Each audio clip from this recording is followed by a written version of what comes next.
Hi, I'm Aldo. Welcome to Plays the Thing, the channel where I share my experiences prepping and playing tabletop role playing games. This is the next installment in my series on the Sentinels of Justice, which is that superhero role playing game that I'm running using the Champions Now rules. And of course, Champions Now is a superhero game that was written by Ron Edwards and published by Hero Games. Those of you who watched the previous video remember that it was our second play report. Well, this is our third play report, and we pick up where we left off in the previous video. So if you want to catch up on what has unfolded so far in this campaign, you can tune in and watch that.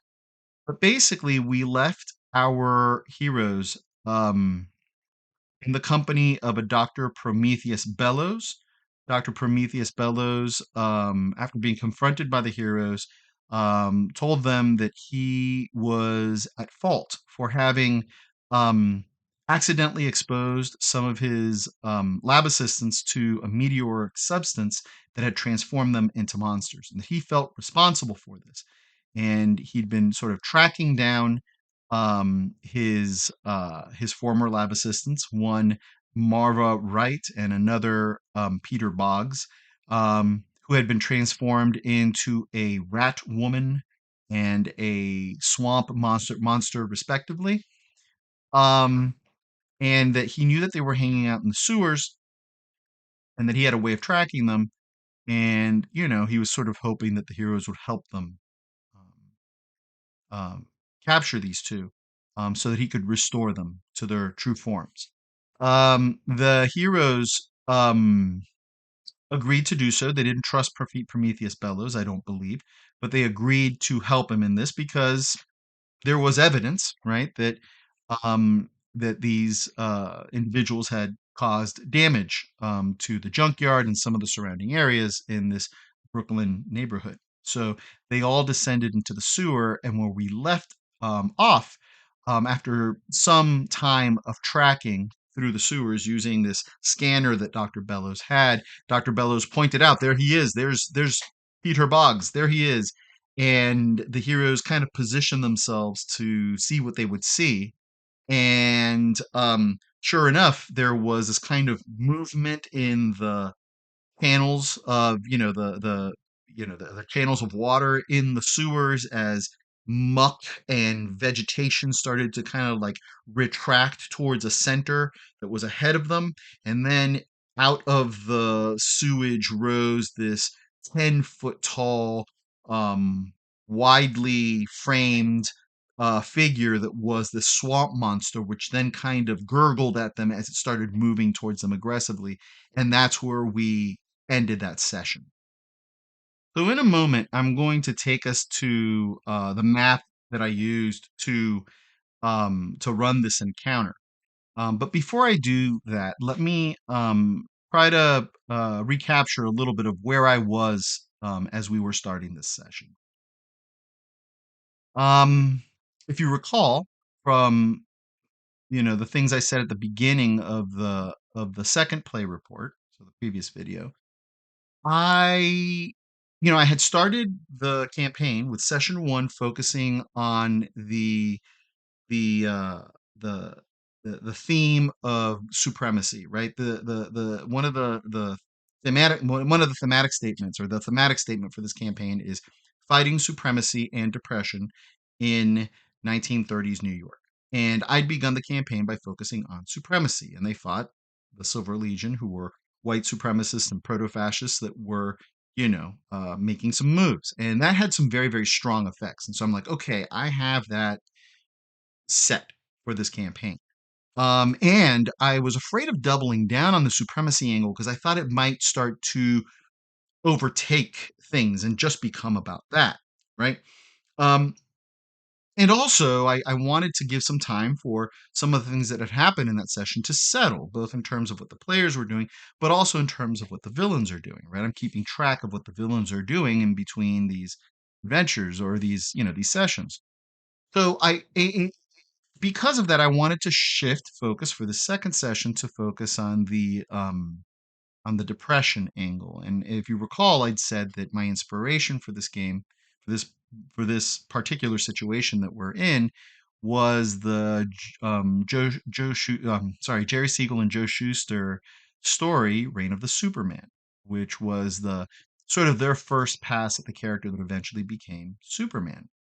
And that is very much a Great Depression story. And the situation that the characters are kind of confronting now is kind of based on that. But when we began this session, just because of the way that things played out in session two, I was like thinking, man, I don't know that the players are ever going to encounter those Depression era themes. And if they do, I don't know that they're going to encounter them fully. I don't know if they'll fully appreciate, right, the degree to which they inform this scenario. And I want to stress that when this adventure, this session began, I was at peace with that. I wasn't wringing my wrist to think of like, okay, what am I going to do? How am I going to make them see it? I was just like, oh, they might not see it at all. And then kind of thinking, all right, well, if they don't see it, if they don't encounter that, or they don't experience that, what does that mean for this session in terms of what it would be like as a comic book? It would kind of feel like, I think, kind of a lighthearted filler issue maybe that had a kind of a goofy plot and didn't and some goofy characters, right? Because Dr. Prometheus Bellows is very bombastic and sort of full of himself and kind of an exaggerated character. So I'm like, it'll just seem like kind of like a kooky, goofy, uh, typical comic booky kind of filler episode, something lighthearted that you might find in between the more deep arcs or deep points in some sort of story arc. Which I'm not designing a story arc, but it's this kind of like emergent story, and so it's like, okay, I was like, if that's what this becomes, that's fine, and then at some other point something will emerge from that. So that's where I thought we were headed. The session surprised me. It surprised me. And I didn't work to have it surprise me. I didn't manipulate it for it to surprise me. It just unfolded in an unexpected way that hit hard for me. And so I'll try to explain a little bit of that as we're going through what happened. But first, let's jump over to the fight, right? Because this campaign, let me transition here. Let's see, is this going to do it? Yeah, there we go. Because this session began with a fight. Now, here is Peter Boggs, or just Bog, right? In terms of his super villain name. He is a swamp monster. He's 10 foot tall, and he's sitting here in the middle of the sewer map. And I'm going to show you in a moment how the characters were arrayed. In fact, let's do that right now. I'm just going to slide down and show you that if we have this sewer, and I'll zoom out in a moment. Oop, there is Spitfire, but she's turned. Let me see if I can turn her around here. You know what? Let me just replace her. Okay, I'm just going to replace her. So let me delete her and then replace her. Boop, there she is. Okay, and there is Spitfire. All right. And then behind Spitfire was Prometheus Bellows. Okay. With Silver Spectre right behind him, and she was positioned there because she didn't trust Prometheus Bellows. Now, none of them really trusted him. But he had proven himself useful by tracking Bog. And then we have, if we zoom out, we have way back here, we had Justicar, and over here we had Major Shocker, right? So let me zoom out so we can see how that all looks from a distance. That's how they were all positioned, right? And we established that positioning at the end of session 2, right? So we just opened this map with this being the placement. All right, let me tell you something. I was like, okay, this fight is going to be a dud. It's going to be a dud, and I'll tell you why. Because our friend Bog here has because of what he is, a swamp monster. So, he's vegetation, and he's you know, very water based as a consequence of that, and he has a vulnerability to fire. And when I was building the character, I was just like, yeah, that makes sense. That just makes sense. And I knew that I had a fire user in the group, but I'm like, it just makes sense. So I'm not going to not give him that quality just because I don't, want him to go down quick in a fight, right? And depending on how things might have unfolded, they might have not met Bog by himself. They might have met Peter Boggs along with Marva, right? Or maybe they wouldn't have met him as a group, right? They would have met him individually, and then it might have been a very different situation. But I was thinking, okay, this guy's toast. But um, I also wasn't entirely sure of the numbers. Like, I'd not rolled dice to test to see how they would work against his defenses. His defenses are pretty high, and his body score and therefore his knockout score and all of that are pretty high. But then he has that vulnerability. So I hadn't run the numbers. I was just like, let it be what it's going to be. And then the other thing that I decided was that I was going to begin. So we started on segment one, right? And he doesn't act on segment one, but because of the way that the last session ended, I was like, okay, segment one is going to begin with a presence attack. Bog is going to make a presence attack. They gave him a chance to kind of like pull himself together, rise up, and like charge at them. So I'm like, you know what? And the setting is perfect for it and all of that. Let's give him a presence attack. These presence attacks in this game don't go on your phase. They can go at any point.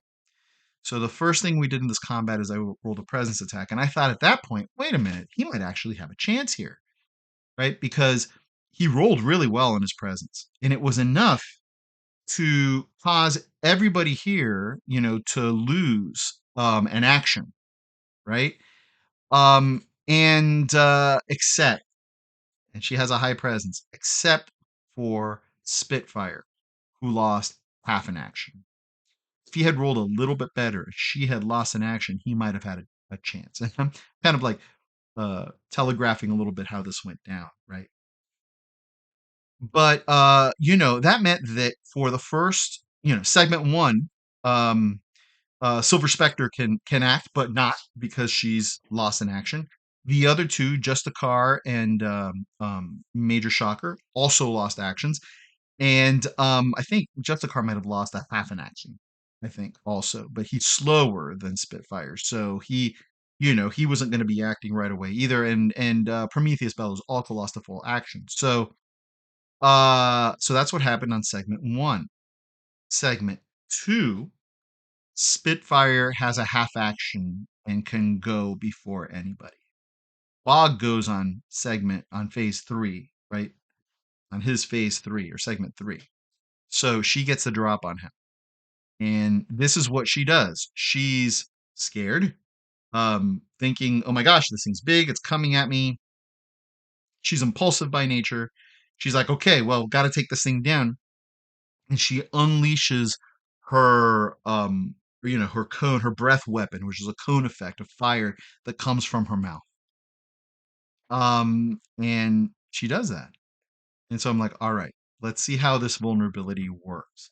She rolled her 7 dice, rolled really well. I doubled the numbers, and just as I expected, Bog went down in a single shot. An impressive being, but vulnerabilities hurt. He went down in a single shot. I was totally cool with that, right? Again, one of the things that I remember once upon a time in Champions Land, I would have been like, oh, how do I make this battle last a long time, and how do I didn't do any of that. I just said, okay, that's just the way it goes. Let's see what happens next. Well, I did do this though, and it's funny because in the previous session, as the heroes were going into the sewers, they were having conversations about like, uh-oh, methane, uh-oh, we have a fire using character, we should be careful, whatever. I guess they forgot that, or they figured, well, it's a dire situation, it's worth a shot. I'm not sure what the thinking was, but I had decided that there would be a chance that using the fire powers down here, and I had it kind of graded by which one. She has several fire blasts, and there are different dice effects. So I graded it like what the chances were, like 14 or less, 11 or less, 8 or less. Unfortunately for her, the the breath attack had the highest chance of doing it. And so I rolled, and there was a methane explosion, right? So I get to use the hazard rules. Now, the hazard rules in this case were implemented a little differently than they would normally be, right? Because a hazard usually manifests, and then it's there, and the heroes have to continue dealing with it, and it's kind of a constant thing, and they have to. But in this, just because of the way that I understand methane to work, I said no, it's going to be, what's going to happen is that she's going to do that. There's going to be a single segment of effect, and it's going to be a fire blast plus a flash, right? And the fire blast is going to have an area effect. Essentially, it was going to go far enough to affect everybody up to Silver Spectre, right? So Bellows, Spectre, Silver Spectre, and Spitfire would all be affected by the blast. The flash would affect everybody. All right. So we rolled that, and Spitfire has very high resistance to fire and heat specifically, so she barely took any damage whatsoever. But she doesn't have the defenses to protect against the flash, so she was flashed. Everybody was flashed. And so what was really interesting is that when that happened, nobody knew what had happened to to Bog, to Peter Boggs. Nobody knew. They I know that, like, when it was then Justicar's turn and Major Shocker's turn, they were trying to kind of get their bearings and listen to see if they heard something. I remember that Mike said that Major Shocker was kind of touching the ground to see if he heard any impact tremors. Some of them tried to move while Flash, because Silver Spectre had lost her first phase action, but she could act on 3, and she was trying to move, but she failed her perception roll and kind of like dipped into like the sewage water. And Bellows was like kind of like crying out in the darkness and making it difficult for people to hear anything, so they didn't know if Bog was still alive and coming at them. So there was all this confusion. And Bog, of course, was just not doing well. So Bog used his third phase action to recover. In this game, when you go down for the first time, you can get a recovery to bounce back. Okay, so his third phase action was going to be to recover. Um, on fourth phase, right? I think it was on fourth phase that, I think on fourth phase they were still blinded, so they were just trying to listen. And they had told Bellows, like, "Shut up, shut up," and he did. And then they were trying to listen to see if they heard something, and they did. And then when fifth phase rolled around, um, Silver Spectre could act. Right, she was the first one to be able to act. So she saw that Bog was lying in a heap, way over there, and she actually got concerned. Right, so she zipped over there using her time stop powers, right? So it basically means she slowed time for everybody else, and to everybody else, it looked like she zipped over next to Bog, and she, came up and saw him. And I described that his whole the shape of his face had kind of pancaked down, so it was kind of like plastered, and his body, was kind of just he was just like a uh insensate kind of like blob of muck and vegetation. But he had recovered, right? So he was going to be able to act on fifth. And so she used her full action to get over there. So I described him like that. And then I said, and then you see the light come back in his eyes, and he starts to move. And it was kind of like, if you guys are familiar with the movie Iron Giant, where the kid, the giant is lying unconscious because it's just attacked the power station and has been shocked. He's kind of like shorted out. And then the kid drops like a metal thing in his mouth. And then he starts to animate all of a sudden. It's kind of, for a cartoon, it's kind of like a spooky scene. Well, that's kind of what happened. Suddenly, he started to come back and animate, and he reached out with his hand, and he has an entangle attack that is part of his grab, and it does damage as well. So he grabbed her and constricted, and he stood up as he's kind of holding her. She's in a kind of dramatic kind of like pose where she's obviously in pain and being constricted, and he rolled enough damage to knock her out. right? So he rises up at that moment, and then it's actually again the next one to act, to be able to act. The others, if I remember correctly, at this point, Major Shocker had run but not quite reached yet when reached Bog yet. So he'd run over there, and I think Justicar was holding his action. And on this phase, on fifth, I guess it was, um, Spitfire could act again.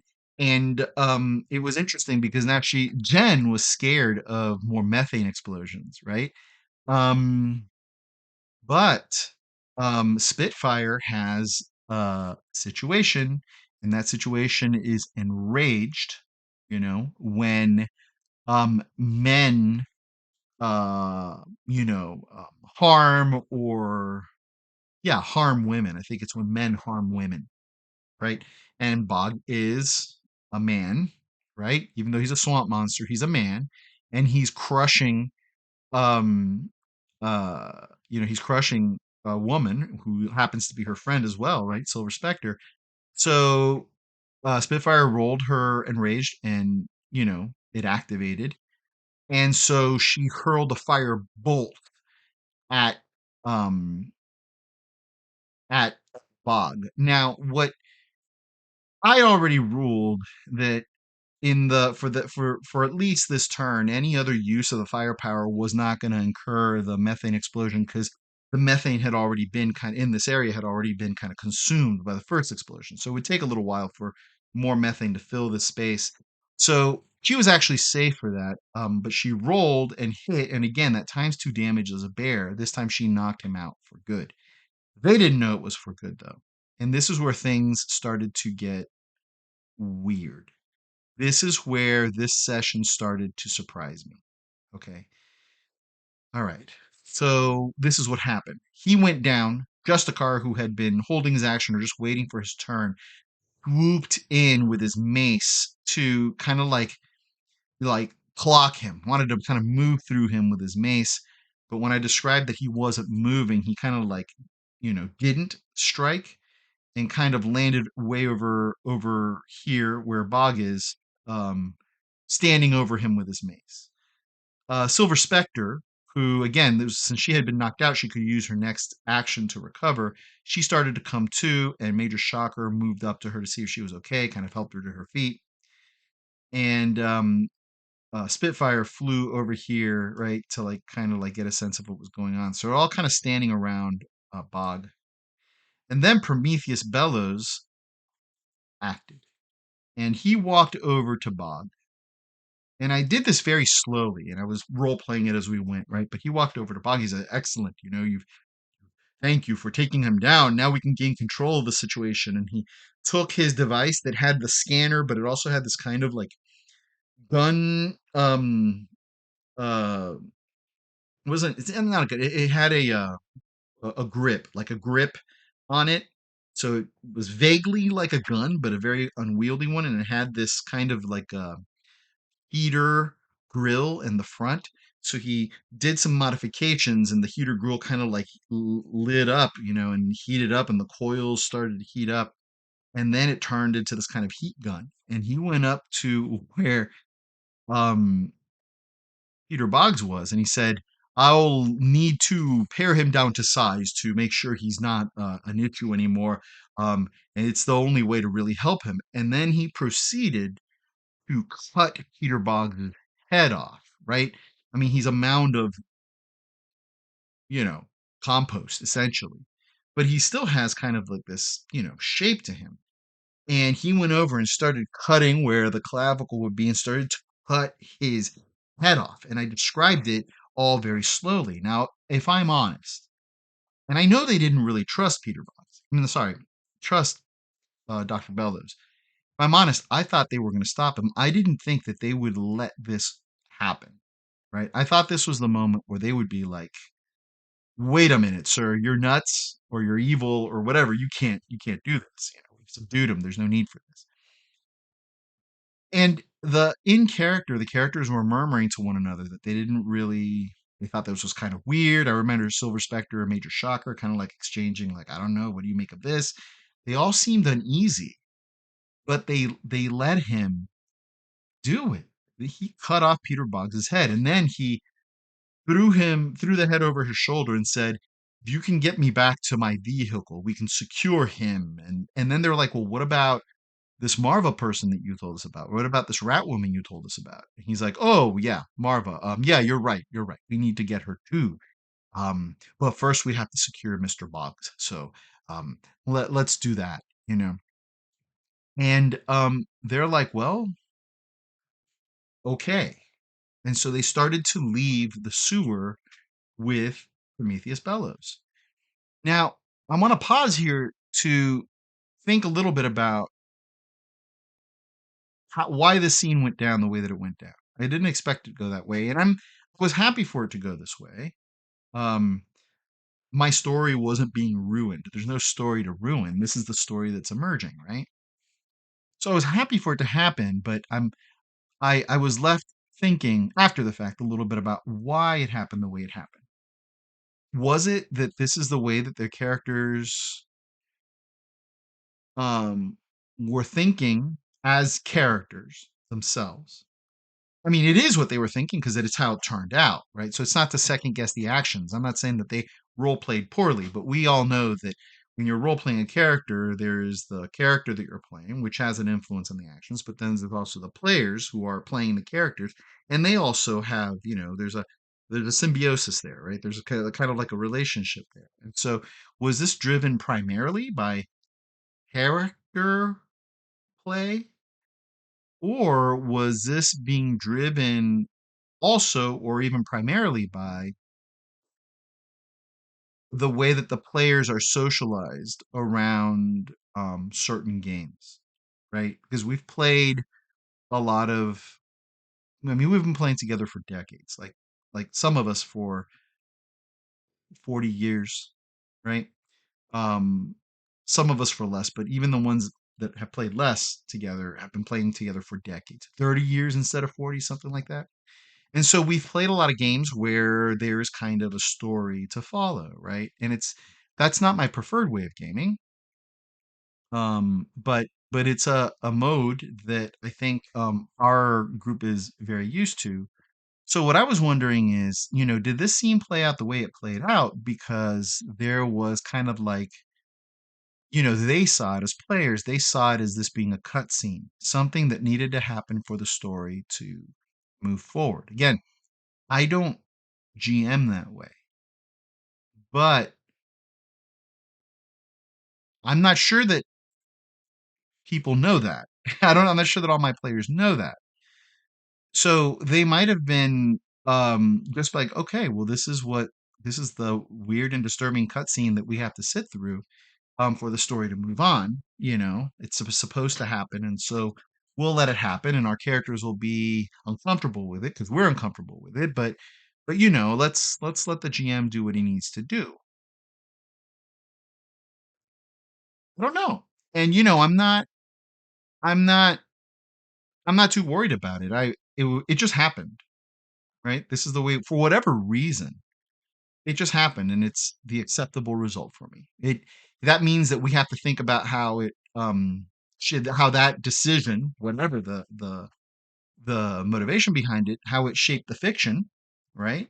It doesn't hurt anything, I don't think, but it just I'm just curious, right? Because part of the reason why I'm doing this series is because I want to think about my process and I want to think about the process of play or the activity of play and really just ask questions about how it works and why it works the way that it does and just understand it, right? It's not to judge it, it's just to understand it. So that's a moment where I was kind of like, I had fun thinking about it later, right? Anyway, so that's what starts to happen. Now let's move on to continue to describe how the rest of the session went. So at this point, and I'm going to leave this map now because we didn't, everything else that we did was, hold on, let me shift. Everything else that we did was theater of the mind. So the characters emerged from the sewers and Bellows is, Says, "We need to get back to my van," which is parked nearer to the junkyard.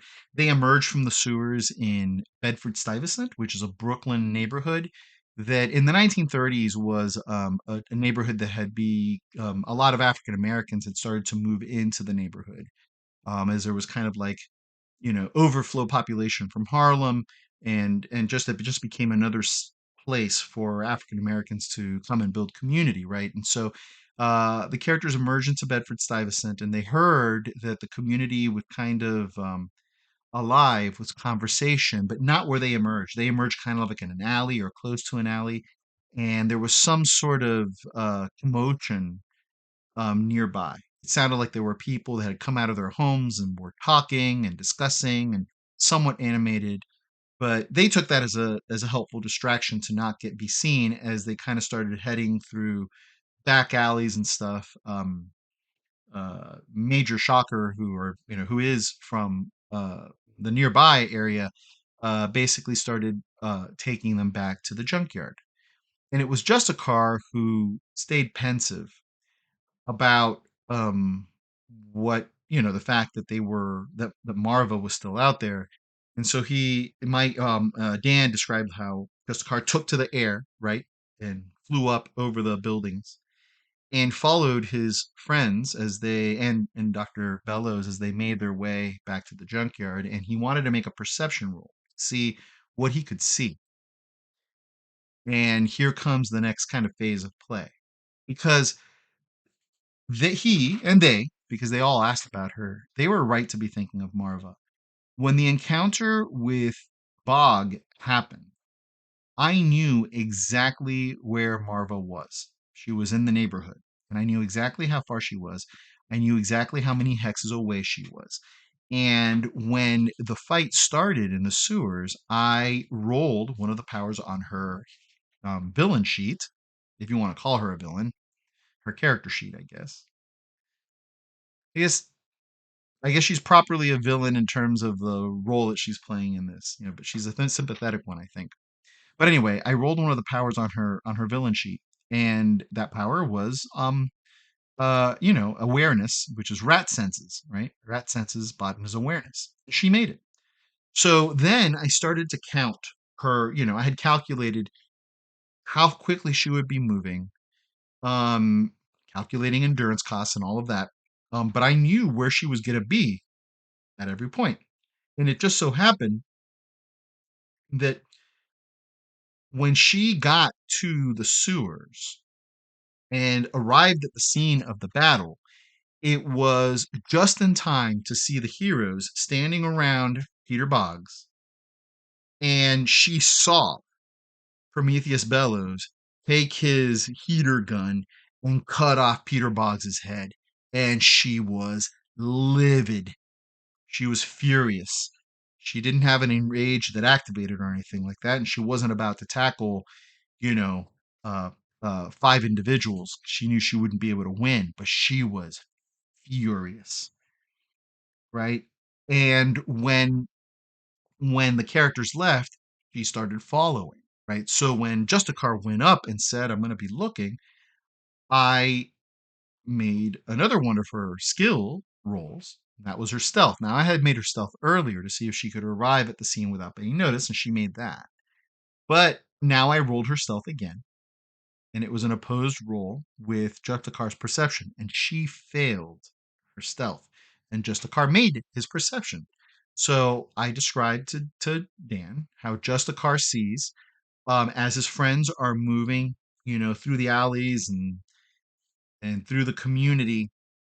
Um, he sees this rat woman, and you know what? Let me quickly go back to the map and just pull her onto the screen so you guys can see her. Okay, here we go, Marva. There she is. So I said, told Dan that Just Car saw her like slip out of the sewers, stealth over to a building, scurry or scamper up the building. Um, and and then start following his friends, his teammates through the community, like pausing at the corners of buildings to watch them move almost to her out of her line of sight, then jumping across the alley and scampering, across to the another corner of a building and just kind of keeping tabs on them in that way. So what Justicar does next is that he gets on the wrist radios that they have, right? They all have these wrist radios that were given to them by Dr. Zapp.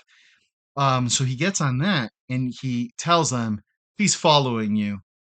She's behind you on the rooftop of the building behind you. And then he's like, I've got this. And he like went into kind of like a dive bomb on her. And I was like, what is going on? What are you gonna do? What are you gonna do? And I'm like, are you gonna move through her? Are you just gonna like death from above her? And I I wasn't I mean, the way that I just said it, I think, like, in my mind, I was like, what the hell is going on? Like, what the hell? This is so aggressive. What the hell is going on? But I don't think I was betraying that at this point in terms of how I was feeling inside. I was just like, so what are you going to do? Is your plan to like move through her? Or what are you going to do? And then Dan thought about it and he's like, no, when I get down to her, I'm going to, Justicar is going to open his wings and kind of like appear before her. And then I'm going to try to hit her with my mace. That's my plan. And the mace does some heavy damage and it doesn't have the negatives to hit of a move through attack or something like that. So I think that's why he made that kind of strategic decision, which is cool. So I'm like, all right, let's see what happens. And then I rolled her rat senses again, her awareness. He made it. So she's not surprised. And he comes diving down before he can open his wings and kind of like appear before her. He turns, sees him. She acts on segment one. So on her phase one, she leaps over him, slashes him in the back of the neck. Does enough to knock him to the ground, and acrobatic lands right in front of her. And now her claws don't do that many dice of damage, but they are piercing, right? So they get through his defenses to some degree. He doesn't take a lot of knockout, but he takes something like 7 knockout or something like that, right? And in this game, characters don't have a lot of knockout. That wasn't like a near. He wasn't near unconsciousness, but he felt that, right? And at that point, the other characters start to move in. Now they're some distance away. So they all basically have to take full move actions to arrive on the rooftop, right? So Silver Spectre like zipped up there, Major Shocker, Magnetic glided up there and sort of like taking cover behind the lip of the building with his gun kind of pulled out. Spitfire flew up and I think did attempted a presence attack on Marva, but it's a combat situation, so it didn't quite work. Marva gets to go after they all make their full moves. Marva gets to go before Justicar. She hits him again and does another significant amount of damage to him. And so on Justicar's turn, Justicar kind of like righted himself and he hit his wings and he flew up to the top, flew out of range. Now, I've got to tell you, there's something for me, there's something really interesting about this moment to me. I was furious at the characters. I was furious at the characters. I wasn't at all angry with the players, right? So I want to be clear about that. The part of me that was watching these people, these actors, these characters treat this other character, Marva, and the way that they were treating her was infuriating and and in a pretty powerful way. And that's because I know Marva's backstory, right? I have the privilege of knowing Marva's backstory. The heroes don't, the characters don't, right? But I that have privileged information or is looking at the situation unfold, and I'm like, this is horrible. The part of me that's a game master watching everything unfold is totally cool with what the players are doing. There's nothing in my voice that's chastising anybody. At least I hope not, you know. Um, but that part of me was actually like, oh my God, let's see what happens here. Let's see what happens here. This is so interesting. This is so interesting. I want to see what happens next, scene to scene. I want to see what happens next. I'm so curious, right? So it was very, very exciting, but there were these kind of conflicting emotions because I was excited to happy for what was happening in the game, and I was emotionally kind of distraught over what was happening to Marva. All right. So what does happen next? What does happen next? Well, what happens next is that Silver Spectre gets to go. Now, Marva's very fast, both in terms of speed and dexterity, and she has acrobatics. But Silver Spectre is also fast. Not quite as fast, but almost as fast. And almost as accurate. And she attacked Marva with a time stop effect. And she needed like a 10 or less or a 9 or less to hit. And she hit it. And so Marva froze in time. And I'm like, oh, what is going to happen here? Now, in the meantime, Dr. Bellows doesn't have any movement powers.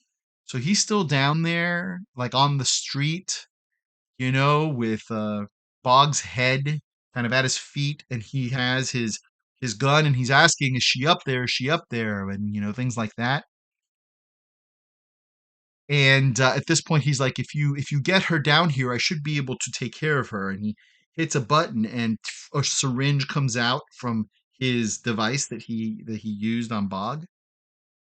And I remember Major Shocker and Silver Spectre kind of like, or maybe it was Major Shocker and Spitfire, or all three of them that were kind of like together, like saying there's something wrong with this guy.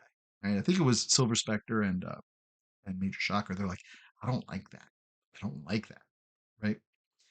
And at that point, what happened next is that Justicar came down, and I'm like, is he just gonna clobber her? What's he gonna do? Dan said no. He said he was gonna be very careful because he knows that too much contact with the time field disrupts it, right?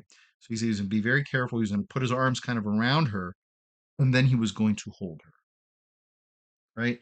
And once he applied pressure, the field disrupted, and Marva started to squirm and move and hiss and fight and try to push back, furious again. And then she's like, "You're murderers! You're murderers! You killed him! I saw you kill him!" And they were like, "What? What? What? What?" And at that point, Dan said, "Okay, so Justicar has her held, and he is going to use uh his truth power, his no truth power, right, which is a manifestation of the goddess Ma'at that weighs the soul of people. But remember, that's the power that he had used on the Silver Legion member when he was holding him high in the air, and he asked in that first session, he had Ma'at read the Silver Legionnaire, Legion member, the Silver Shirt, that's what they're called, and revealed all the ugliness of him, right? And that's what had led Justicar to allow the Silver Shirt to drop to his death, right? Which is what they were processing in session two. So this time, Dan said, Dylan is going to kind of like assert his dominance on Justicar's personality. And he's going to very specifically like try to project his truth sense into Marva with the focus of not let me weigh your soul, but reveal your truth. He rolled very well, so he ends up getting a lot of backstory. So I decided to convey that backstory in a series of flashbacks, right? I'm like, you see an African American woman in a rural community in what looks like the South suffering through the ravages of the Great Depression. You see this African American woman in the back of a work truck or pickup truck, obviously moving across the country, passing in the back of this truck, passing state limit signs, and she's holding her uh, teenage son and her preteen daughter to her as they move through across the country. You see her and the children arrive in New York City, and you see her walking through the streets of Harlem, like asking people for, for somebody, right? And not finding anybody. I'm like, you see her standing at a bread line with her children when she looks over into a nearby alley and a man comes out of the alley and beckons her to him. And the man is Prometheus Bellows. Say, you see her approach this man, and the man starts to say, your situation moves me. You have kids here, please come with me and I'll feed you, and you'll be all right. At least for the night, you'll be all right. And you see her kind of like look suspicious and decline and start to move away. But then you see the man lunge at her with a syringe and inject her, and she goes dark.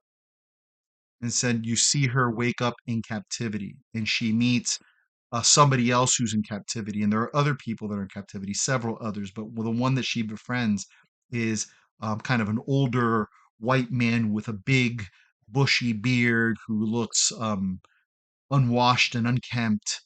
Um, but who's very gentle and does his best to calm her and reassure her and tell her that to not lose hope and that whatever, and they're living through this together. I said you see her get pulled away from that man, and then you feel incredible pain as you're being as she's being injected with or exposed to this, not injected but exposed to this kind of glowing substance, and then her body changes.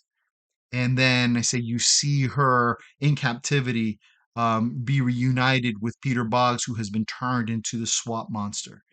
And then you see them both escape and move, you know, escape the nearby swamp and go to the city looking for her children.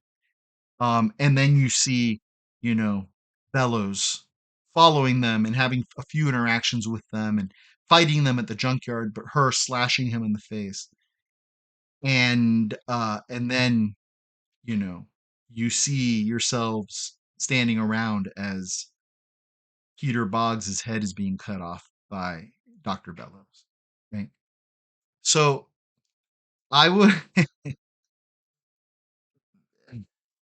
I was as I was telling that story, as I was revealing these flashes, right? Providing this backstory. I was very emotional. I got very emotional. Now, I wrote this backstory. It's not that long and that detailed, right? It's really just like 3 sentences, but I embellished it as it became necessary in the moment because they were, Justicar was seeing it with his powers. So I embellished it just a little bit in terms of some of the details. And as I was going through and telling it, I started to get my voice started to break and I started to get emotional.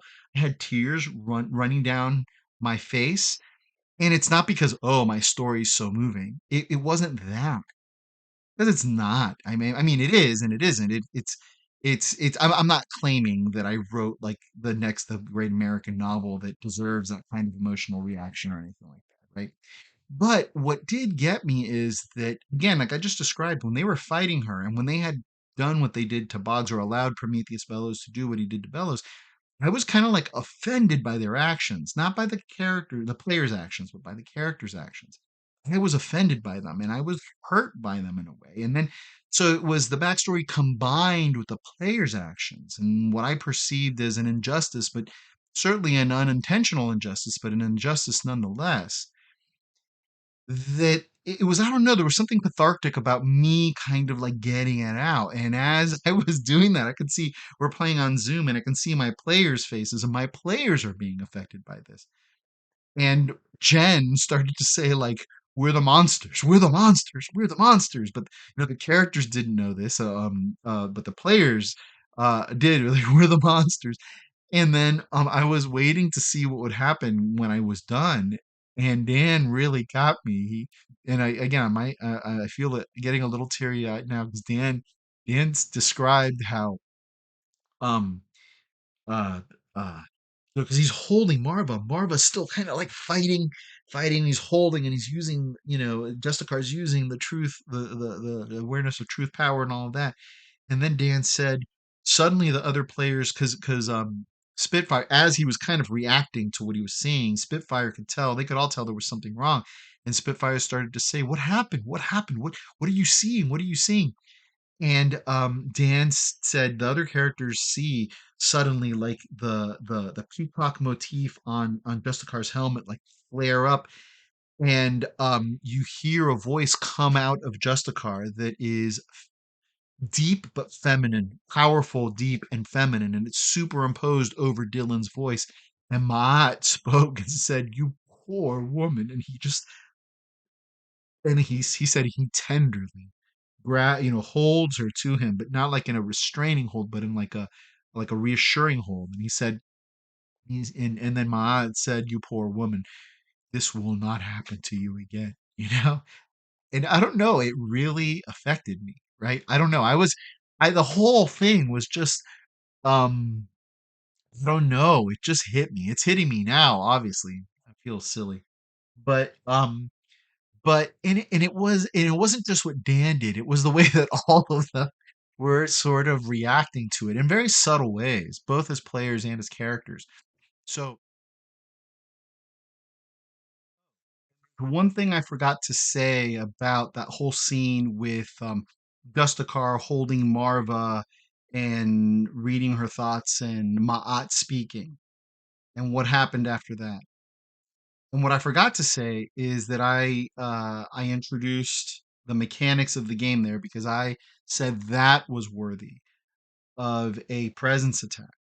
And so it was very satisfying because Marva didn't just calm down because of the narrative action. Marva calmed down because Ma'at or Justicar, Dan rolled a really good presence attack, with a lot of dice in there for all the situation and everything that got the result necessary for Marva um, to calm down momentarily, right? Because otherwise she might not have so easily. So at that point, right at that point, Bellows is like, "Bring her here," and he's got the syringe now completely prepped, and he's like, "Oh, let me see. Hold on, sorry." He's like, bring her here," and they all look down on him, and then his Spitfire, not Spitfire, Silver Spectre just hits him with a time stop, and he freezes. And the characters, he said when he when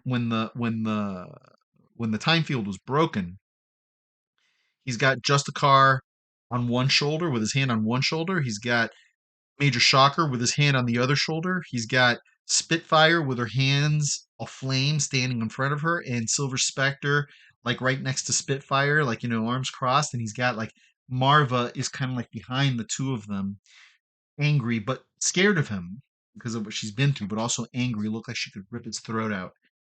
And at first, he tried some BS, kind of like, "Oh no, this is a misunderstanding," and they're just like, "Enough," right?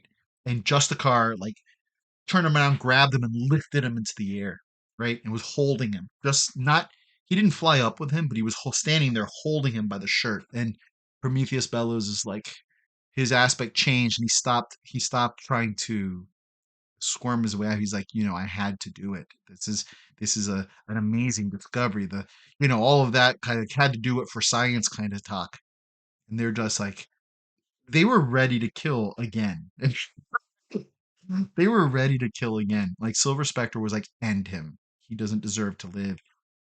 Spitfire was, and it's interesting because characters that were not willing to kill or less willing to kill the first night, or at least were questioning it. I think because in part, maybe because they were kind of complicit in this, in a way, just by inaction. Their emotions were very, very strong. And so I think they would have. And I said, guys, just so you do what you want, of course, but we had established that this was on the street, right? And people in the community had been distracted by something else, but now people are starting to gather. So this is kind of a public thing. And you could see Justicar was just holding Prometheus Bellows, who is now kind of like, you know, and it's like, "So what are you gonna do, Justicar?" And he basically, Dan said, and it's interesting, right? Because he could have made an ego roll to see what he does, but he decided not to roll an ego roll. He decided to impose, you know, he decided to make the decision as to what Just a Card did. He didn't want to leave it to chance. And he said, because it's only an irrational. It's not a, he doesn't have an enraged around this or anything like that. So it's an irrational situation that he has about justice and all of that, and the dueling personalities of of um of Ma'at and Dylan. So basically, handshaking, thinking about it, and then he lowers Bellows down. He makes a, a, a citizen's arrest. And at this point, I had described like how there was a police cruiser that was kind of moving in, and a couple of cops getting out and saying, "What's going on here?" and approaching. And Just a Car basically, threw him over to the cops. They took him, separated him from his gadgets, um, and briefly described what had happened. Right, now, just in a few words, this man's guilty of whatever. This is blah blah. And at that point, when the cops arrived, Spitfire just kind of like body tackled Marva, scooped up the head, and flew off using her fire flight. Right, and Silver Spectre zipped away. Um, I forget. I have to ask Mike about this. I think Major Shocker hung out for a little while with Justicar as Justicar turned Bellows over to the cops. But then he tipped out before what happened next, which is that Justicar thought twice about it and said, "You know what? I'm coming with you to the station." And I think that's because Justicar slash Dan was worried that Bellows might escape if they just left them with the cops. So I'm not sure, but for whatever reason, Justicar decided to go to the police station, and so we kind of left it there. I did fast forward over the things that happened at the police station and all of that a little bit, but so I made some decisions about that, but I think I'm gonna pull that back. I'm gonna still keep what I said happened, but I really want to play through the interactions at the police station. I think those are going to be important. There are some not disadvantages, sorry, situations that Bellows has on his villain sheet that will probably come to play in the police station. I want to hear the exact nature of the conversations that Justicar has with the police. I want to know how the rest of the players are going to interact with Marva, because and what Marva is going to do next. And so I have to think through, like, look at the sheets and think about the now some more to figure out how all of that is going to kick off in the next session. But that is how that session ended. And it was extremely satisfying. All of that stuff that I said about that got revealed in the backstory and in Justicar's telepathy. That's what how the power is built, is telepathy.